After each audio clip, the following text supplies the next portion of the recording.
It was a great day. Today we recorded two episodes with you and two doctors. So it's like we're buzzing with all the things that we can talk about.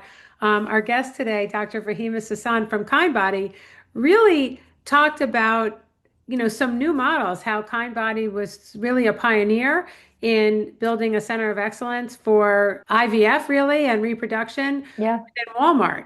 And it's just amazing to see how much the field has changed.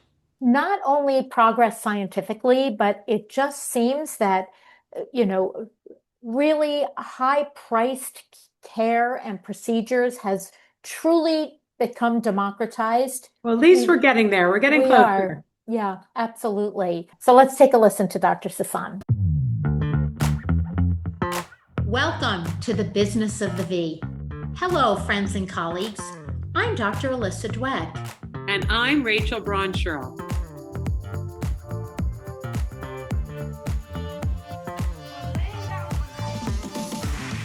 Each week, we bring you the most fascinating investors, inventors, entrepreneurs, academics, and healthcare practitioners who are making things happen in women's sexual and reproductive health.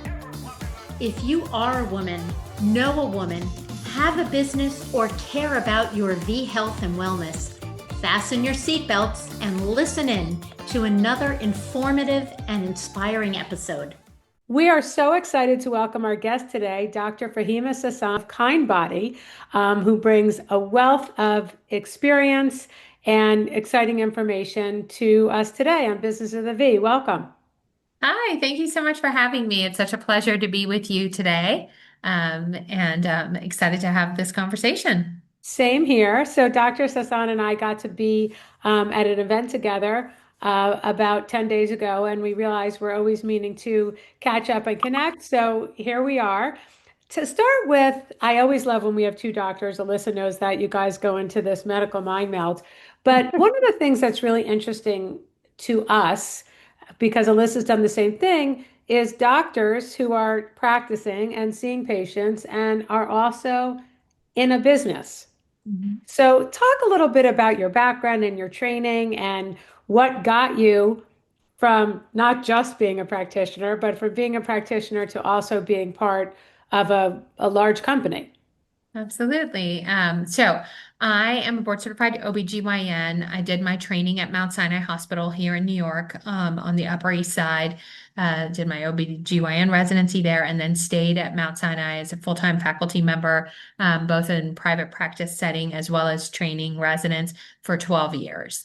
Ooh, So everything from well woman exams to low risk, high risk OB-GYN, delivering babies, 365 days a year to gynecologic surgery, even abortion care, the full spectrum menopause sure. care, and the such.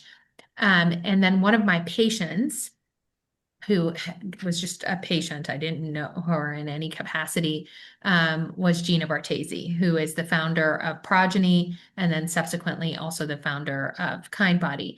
And so she came to me and said, years after her boys actually just turned 15, just to give you a background of like the time we've Yeah. known each other. But she came to me a couple of years after her kids were born and said, "Hey, I would love for you to come and, leave your job and come and start this company with me, which is Kindbody." This was in 2018.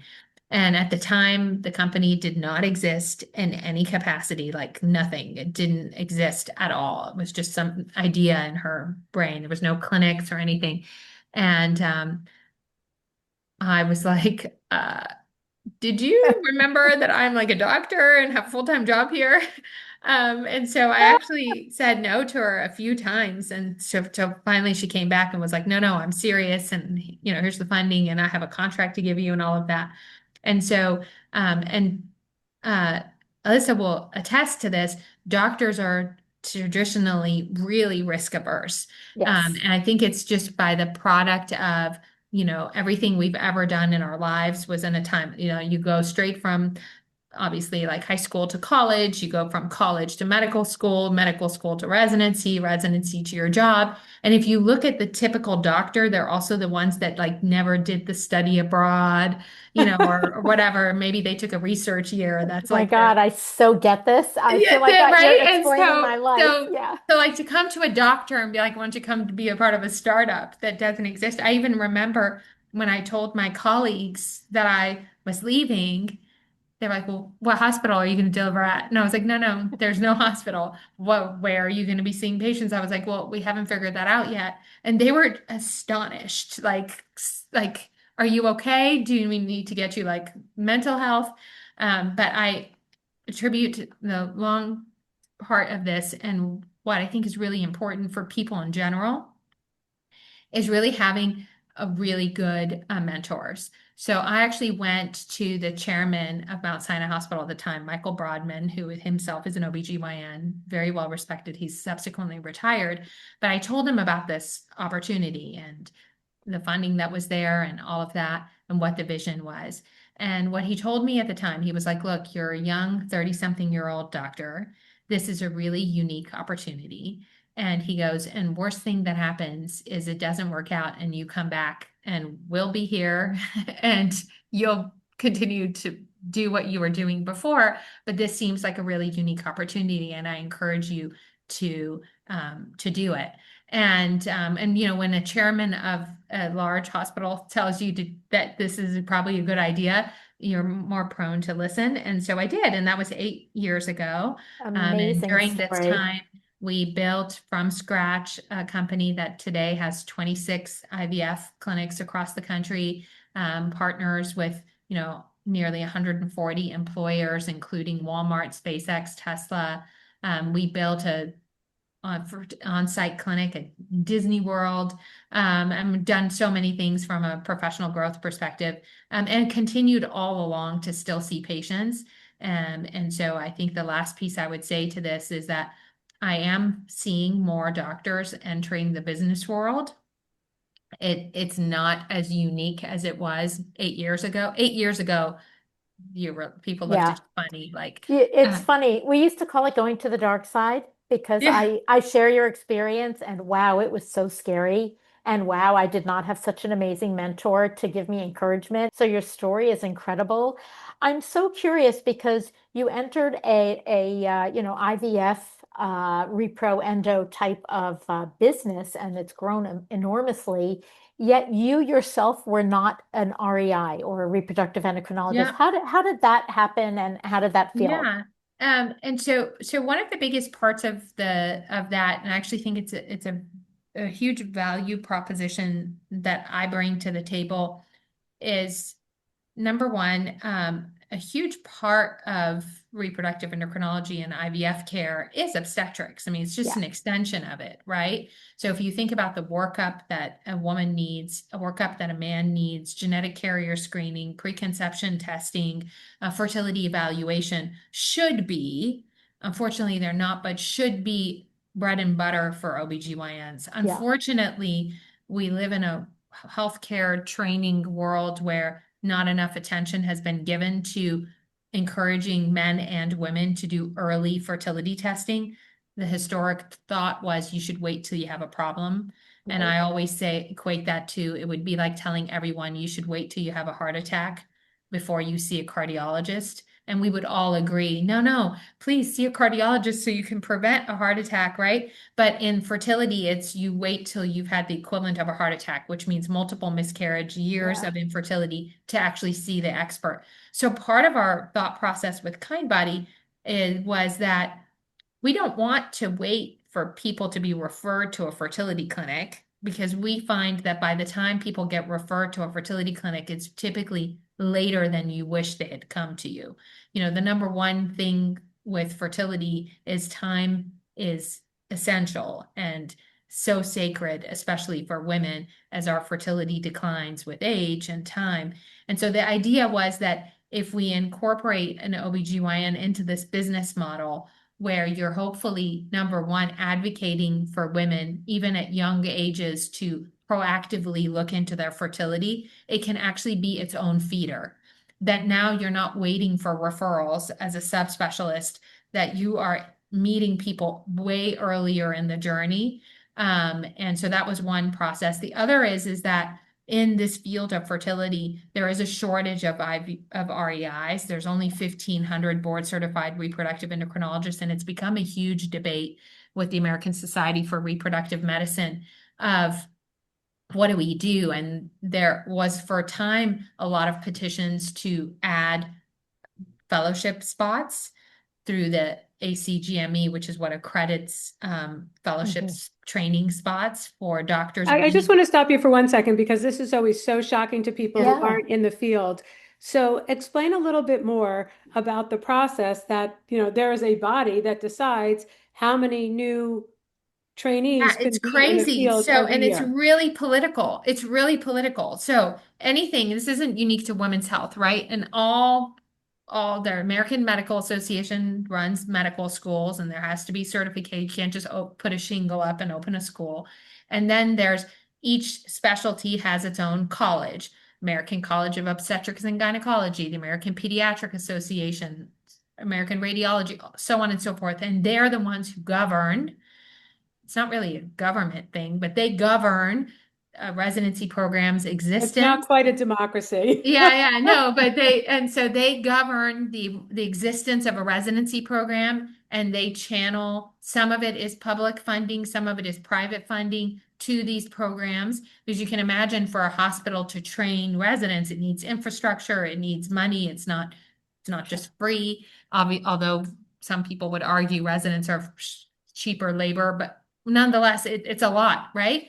And so, and then there's fellowship, these same organizations, so the American College of Obstetrics and Gynecology then has subunits for high risk obstetrics, for oncology, for reproductive endocrinology, who then have their own subcommittee, think of it like Congress, where they then identify where fellowship programs can be and how much money is allocated to them. But they have to like request the money. And this is like a really crazy thing. So there's a shortage of reproductive endocrinologists in the United States because each program only graduates 1 to 2 people a year. So just to do the math a little bit, we talk about in menopause, there are, several thousand certified menopause practitioners and 6,000 women go into menopause every day in the United States. What's the math in terms of we have Yeah, 15, one out of six 1,500? couple.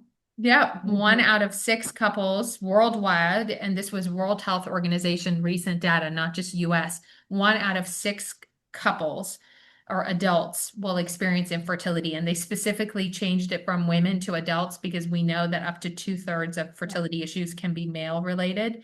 So 1 out of 6, that's huge, right? Yeah. Think about it. That's like equivalent of breast cancer numbers, right? And experiences infertility and may need a subspecialty care in the form of IVF, for example, although that's not the only treatment to conceive. And yet there are only 1,500 board certified reproductive endocrinologists in the United States. So there have been petitions to try to increase the number of graduating fellows that have not passed. And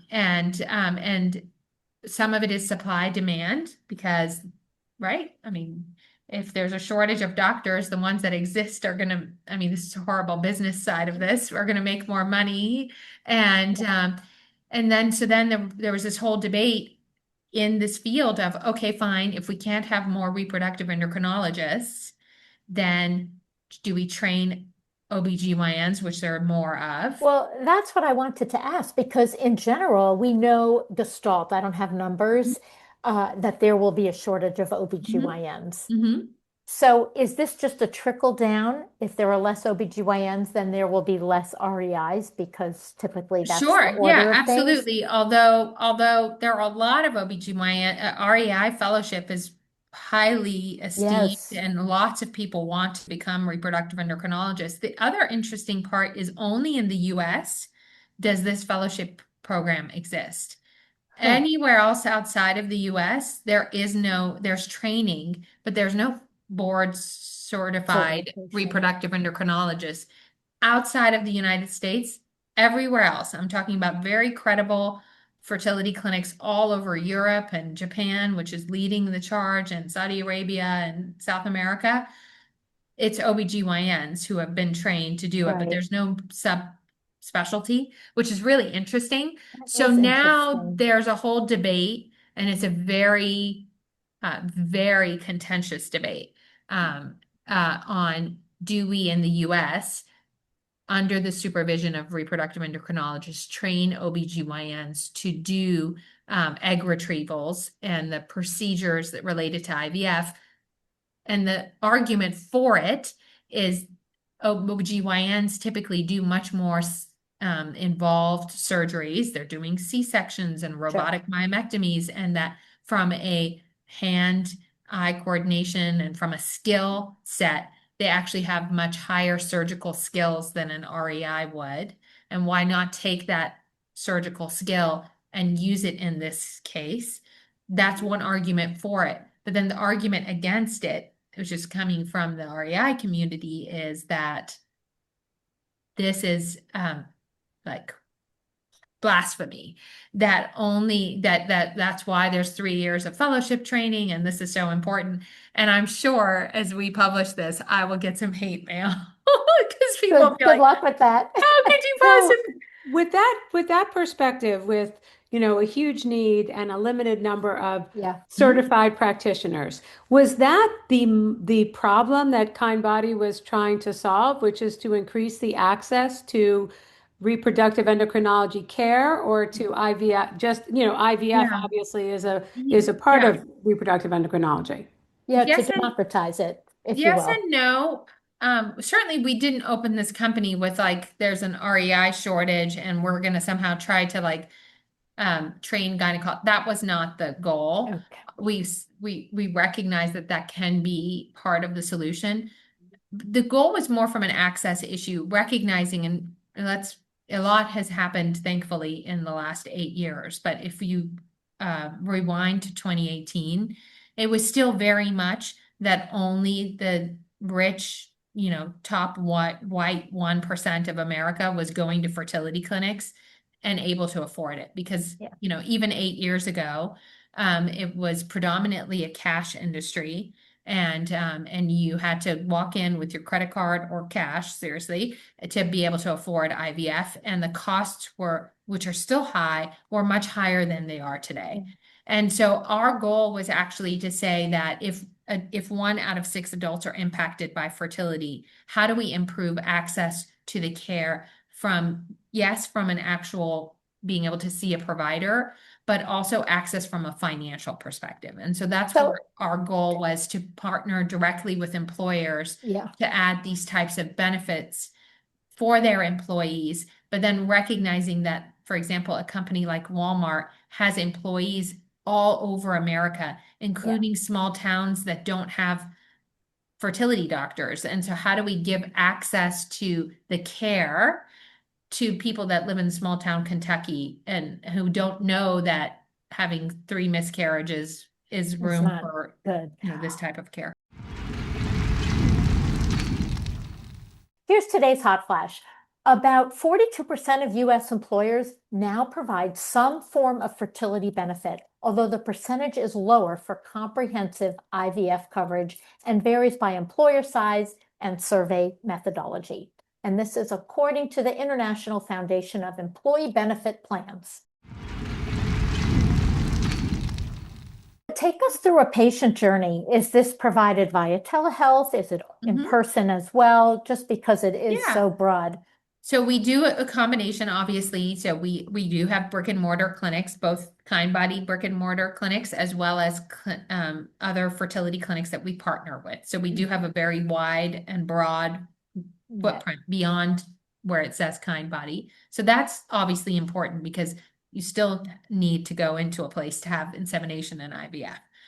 But how we do it in other places and how we are able to serve, for example, Center of Excellence for Walmart, or even when SpaceX moved their headquarters from LA to a small town in Brownsville, Texas, where there's very little health care at all, is we meet with members virtually. So they're meeting with a physician like myself, or reproductive endocrinologist, or male fertility urologist, or so always providers, never just a coach or a nurse or whatever. And we do a full consultation with them and or their partner if they have one, where we review a full thorough medical history. We're able to order labs for them. So we have direct integration through our EMR with Quest, BioReference, LabCorp, Natera.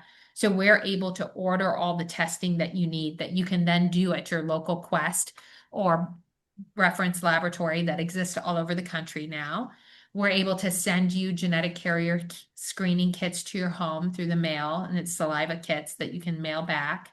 And then we'll find you a place where you can do a semen analysis near you. In cases where there isn't one, there are at home semen analysis kits we can send to you, and we'll find you a place to have your radiology testing done for women. Got it. We then meet with you virtually again from the convenience of that remote area you live in, go over the results, make a treatment plan. You need IUI, you need IVF. Actually, you need to lose weight before we do anything, or you need to address your comorbidity, your diabetes, your high blood pressure.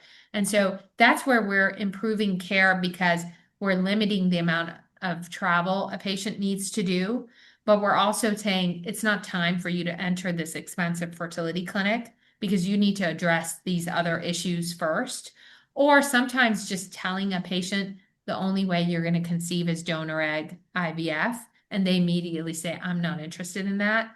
And you've now saved them and potentially their employer a lot of money, as well as travel cost and the burden of having had to find this subspecialty care. But in the cases where they do the workup and yes, you're a good candidate and everything's set up, then they'll either travel to a Kindbody clinic or to one of our partner clinics for the very first time. And actually, and when they arrive, they're treatment ready. They've already had their workup. They've already had their plan. They have mentally prepared for the treatment.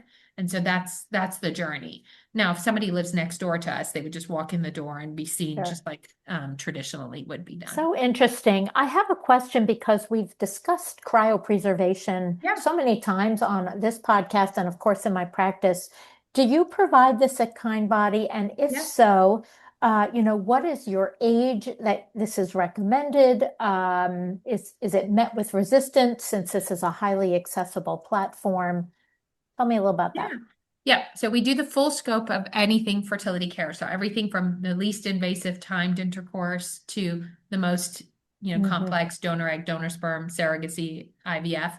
And part of that would be elective fertility preservation, which could be freezing of eggs, sperm, or embryos purely for future use in a non-medically necessary fashion. So this isn't cancer patients, although we take care of them as well. Sure. Elective cryopreservation has gained incredible momentum and acceptance and popularity. A lot of that came with in 2013, up until 2013, there was a research label to experimental label on egg freezing by the American Society for Reproductive Medicine. So it's really recent that it was, no longer considered experimental.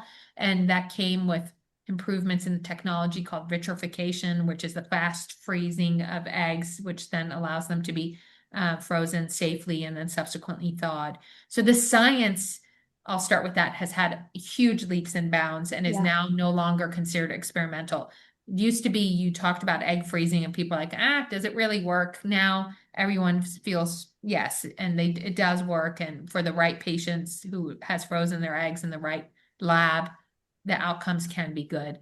I literally just read an article in the New Yorker about young girls getting cryopreservation as a graduation gift. Before, I was kind of blown away by this. So. And I think that's going to be right, exactly. So the science has made a huge leaps and hasn't caught up with insurance companies, but a lot of employers now cover elective egg freezing and elective cryopreservation as a benefit.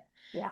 And that's part of their talent acquisition tool. So it started with just the and retention. Right, exactly. Talent acquisition and retention. It started with just the tech companies. So Meta and Facebook were the two first ones, or I'm sorry, Meta is Facebook. Google and Facebook were the first ones to do it. Now, for example, even Walmart, Amazon, Starbucks, blue collar companies offer egg freezing and which can also be embryo freezing or sperm freezing as a benefit.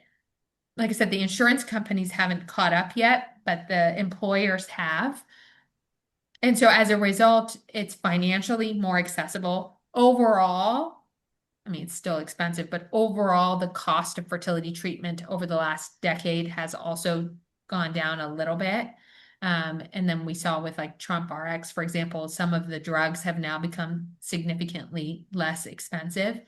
And I think that because we know, not just in New York and San Francisco, but Yeah. because we know women are waiting longer to have children across the United States, this standard gift of when you graduate from college or med school or law school or whatever to freeze eggs, I do think will become a social norm and it will become like grandparents who gift it to their, because we know that people are waiting longer to have children and they're wanting to still have one or two kids, maybe even three. And if you're waiting to 36 to have your first kid, by the time you're ready to have your second kid, you're probably going to be infertile or at least have significantly declined fertility.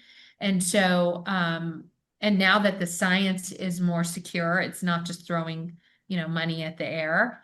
And fertility issues are increasing. Some of it is due to age, but others of it is due to the environmental toxins, that we're getting That's what I wanted to exposed. ask you because I remember, not even a few years ago, the rates of fertility we were quoting were 1 in 7, 1 in 8. And as you stated at the beginning of the discussion, it's 1 in 6. That's a Mhm. significant Yeah. increase. And it is not just age, it is environment. Mhm. It's, It's environment. It is definitely environment because, and the reason I can say that is that we're starting to see male fertility decline, and we Mhm. know that's not biology.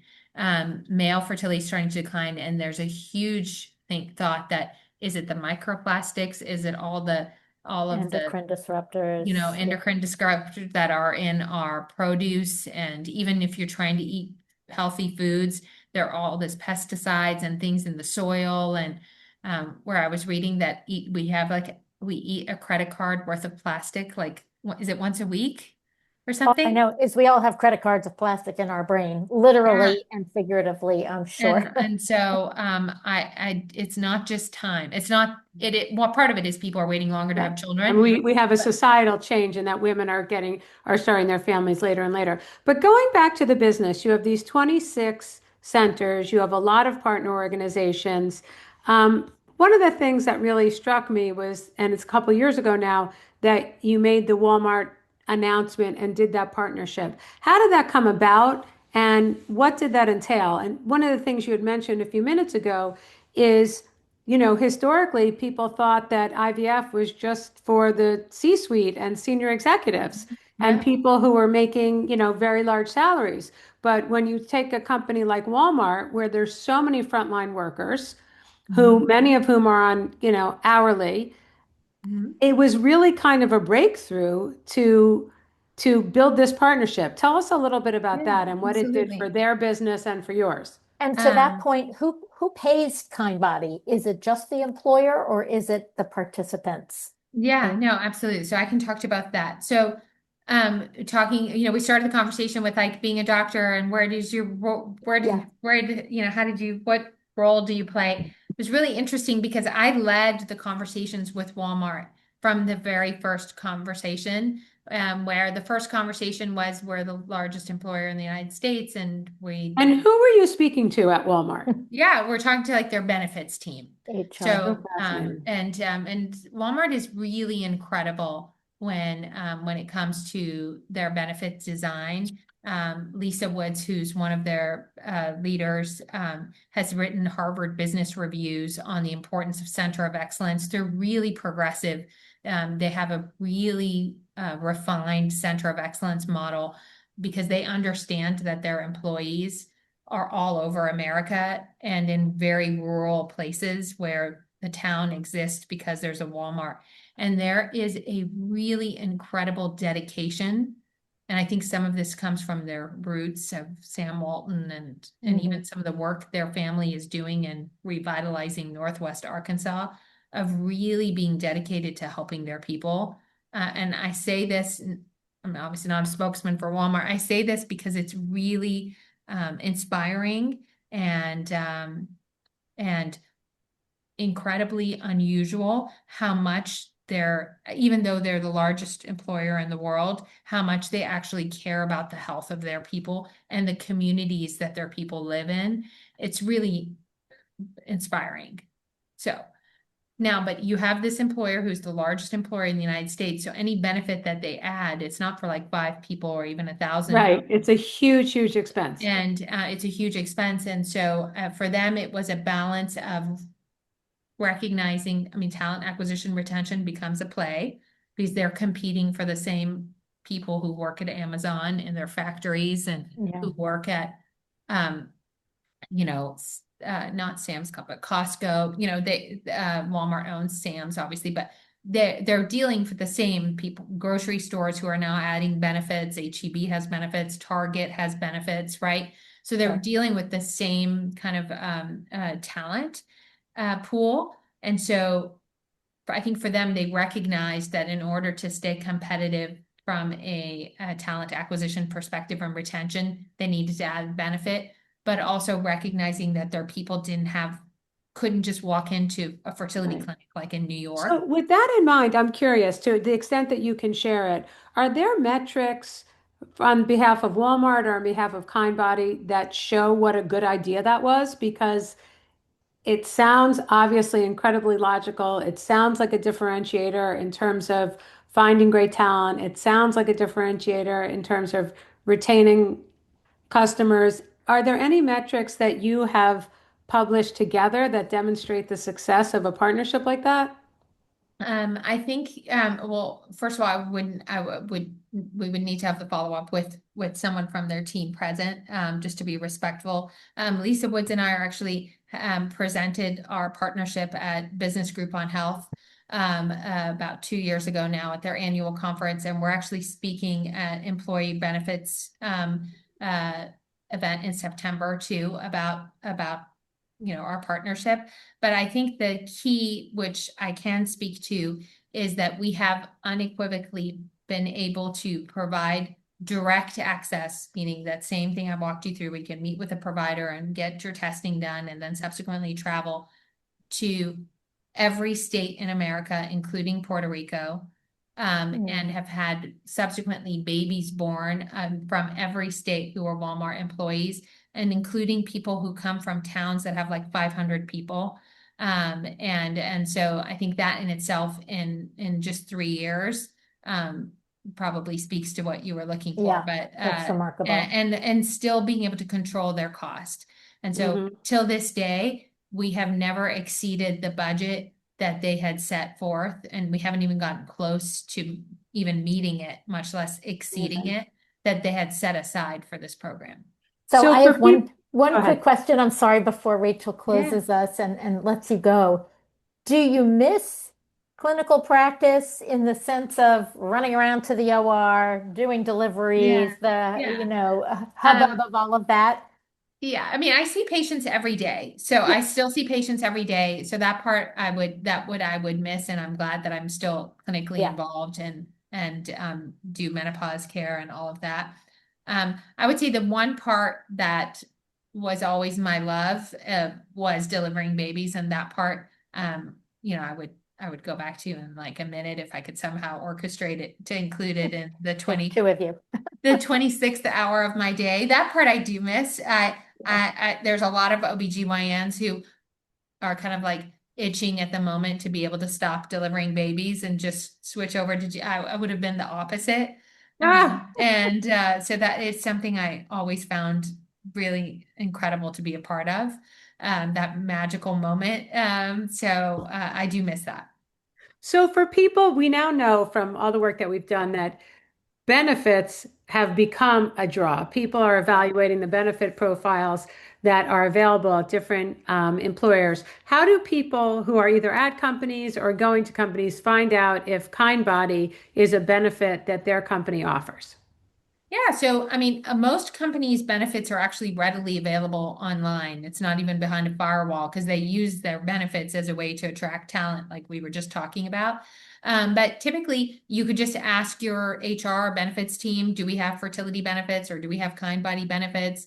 And then if you don't, You can always reach out to us. We always welcome championing to HR teams why they should add this type of benefit. Even if you have it, how can you make it more equitable? How can you reduce the cost for the organization? And how can you provide better care?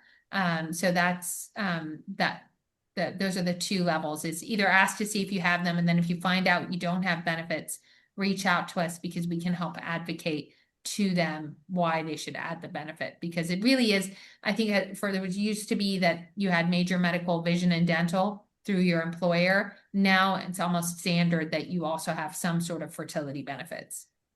Which is amazing. I mean, considering, Alyssa, at the start of your practicing career, that wasn't even an idea. No. And now people take jobs because of the benefits. So yeah, absolutely. That's amazing. Well, thank you so much. It's It's a so pleasure. exciting to hear about the model and how it has evolved, and to hear it from the perspective of a physician slash business person slash benefits negotiator. So thank you so much for your time and for all the work you're doing to help people build families. This was so fun. I feel like we could have kept talking for a Oh, long time. 100%. Forever. We go through Awesome. this. Well, thank you, Wonderful to ladies. meet. Thank Yeah. you so much. Take care. Bye-bye. Bye. Thank Bye-bye. you. Don't forget, subscribe to our podcast at businessofthev.com for the latest trends and trendsetters in women's health and business.